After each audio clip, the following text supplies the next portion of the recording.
Hello, this will be your fourth video on the region kingdom.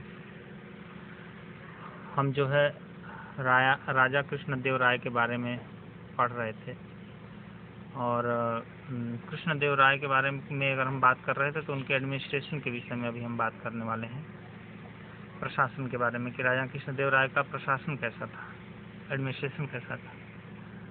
तो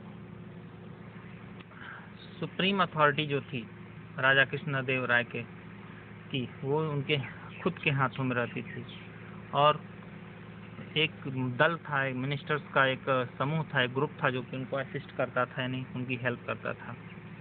उनका empire, पूरा empire कई मंडलों में बटा हुआ था और जिसे हम प्रोविंस कहते हैं, प्रांत कहते हैं, और हर प्रांत का या प्रोविंस का एक गवर्नर हुआ करता था। नाडूज जिसको हम डिस्ट्रिक्ट कहते हैं, स्थाला जिसको हम सब डिस्ट्रिक्ट कहते हैं, एंड ग्रामांस जिसको हम विलेज कहते हैं। इस तरीके से पूरा का पूरा उनका साम्राज्य बटा हुआ था, बड़े से छोटे की तरफ। Village administration became feudal in nature. गांव का जो प्रशासन था वह धीरे धीरे फ्यूडल होता चला गया। Administrative post also become hereditary, increasing the king become independent on feudal lords. यानी कि जो सामंत लोग थे, जो सहायक थे, जो सहायक लोग थे, उनका जो पद था वह लगभग हेरिडेटरी कर दिया राजा ने, यानी कि पैतृक कर दिया कि एक के बाद एक पीढ़ियां आती जाएंगी और सेवा करती जाएंगी। तो ऐसा इसलिए था क्योंकि राजा जो है बहुत ज़्यादा राजा की निर्भरता बहुत ज़्यादा हो गई थी फ्यूडल लॉर्ड्स पे, जो उनके सामंत थे उनके ऊपर राजा की बहुत ज़्यादा निर्भरता हो गई थी। अब आर्थिक स्थिति के विषय में बात कर लें कि आर्थिक स्थिति कैसी थी एक्चुअली। तो जो आर्थिक स्थिति थी वो राजा कृष्णदेव राय के ज़माने में वह ट्रेड, कॉमर्स और एग्रीकल्चर के बल पर अच्छी खासी थी। बहुत अच्छा किंगडम था उनका, साम्राज्य उनका बहुत संपन्न था।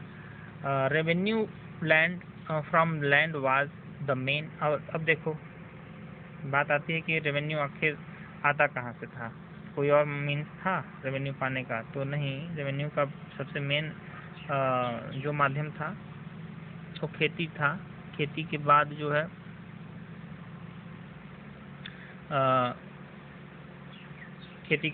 ट्रेड के थ्रू जो है रेवेन्यू वसूल की जाती थी।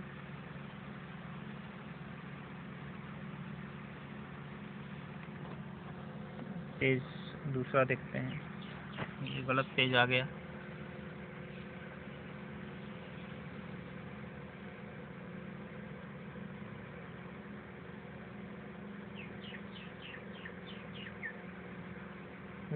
इकोनॉमिक कंडीशन हो गया, फिर इसके बाद वाला पेज हमको लेना होगा,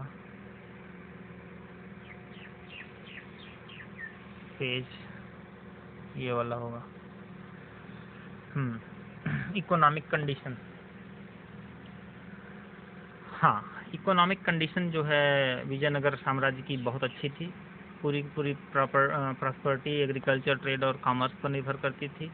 लैंड के थ्रू तो इनकम आता ही था, और चूँकि ज़मीन के और पूरा एक जैसा सब जगह रेवेन्यू सिस्टम नहीं था।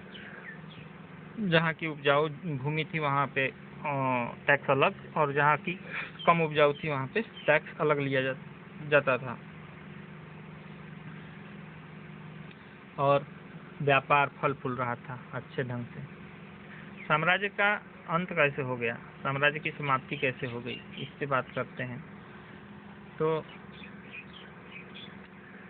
राजा कृष्णदेव राय के बाद के जो उनकी संततियाँ आई, उनके जो वंशज आए, जो उनके सक्सेसर आए, वो काफ़ी कमज़ोर साबित हुए, और उनका जो साम्राज्य था, खास करके दक्षिण का joint hands and defeated the ruler of Vijayanagara in 1565 in the Battle of Talikota. उनके जो सक्सेसर थे, उनके जो उत्तराधिकारी थे, उनको तालीकोट के युद्ध में 1565 में उनके पड़ोसी राजाओं ने हरा दिया उनको, और फिर इस तरीके से उनके साम्राज्य का समाप्ति हो गया।